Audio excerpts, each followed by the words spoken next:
Passengers continue to pour into Syracuse's Hancock International Airport, which has this year already had to expand the TSA checkpoint just to keep up with all the people passing through there.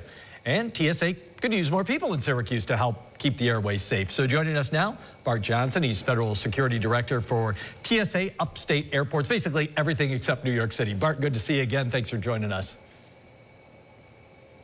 Thank you. Really appreciate being on the air with you. Thank you.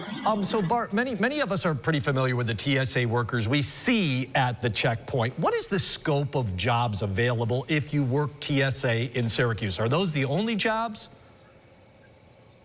So TSA is hiring right here in Syracuse, New York, and the real reason behind that is the great job the airport has done with Jason Cherry, the executive director. So much so, it's going from 4 lanes to 5 lanes to 6 lanes. And obviously, because of that, you need more people to properly staff it. So we have a number of vacancies available. I don't want to get into numbers just for security reasons, but it's substantial, the numbers that we need to prepare us for the summer. It's been record-breaking. TSA had its 7th busy day on record since the pandemic.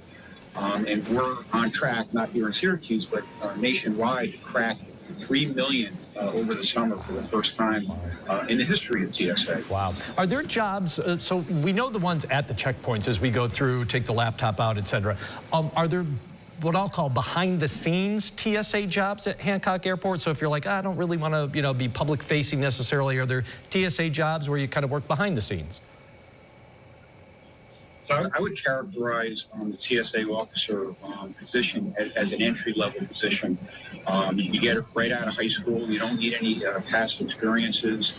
And I lived through September 11, 2001. I lost 2 very close friends.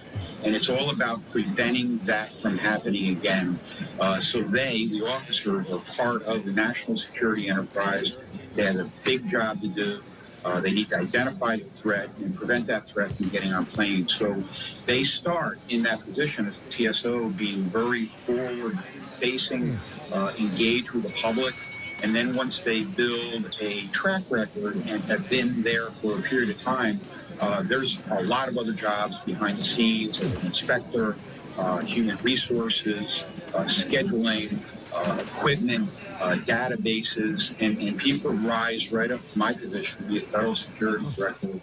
So the opportunities are limitless. And I got to tell you something. I've been doing this for a really long time. I started with New York State Police. I've always been mission-orientated.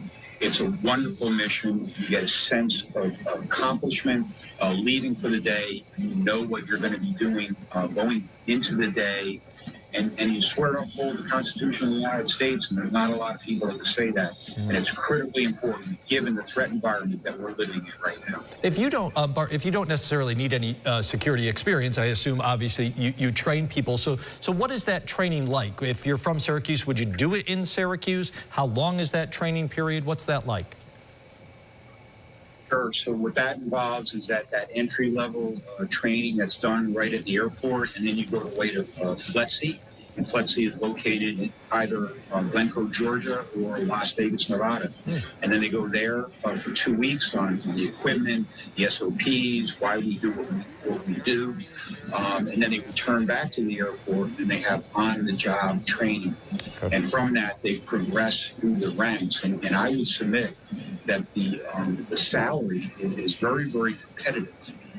So when you start up, you're probably making about $40,000, and then it goes to $50,000, and then $60,000 within 2 years. So after 2 years, you're making $60,000. But to me, it's about the mission and the benefits, the retirement, the health, the vacation, the contributory TSP program that we have, which is like 401k.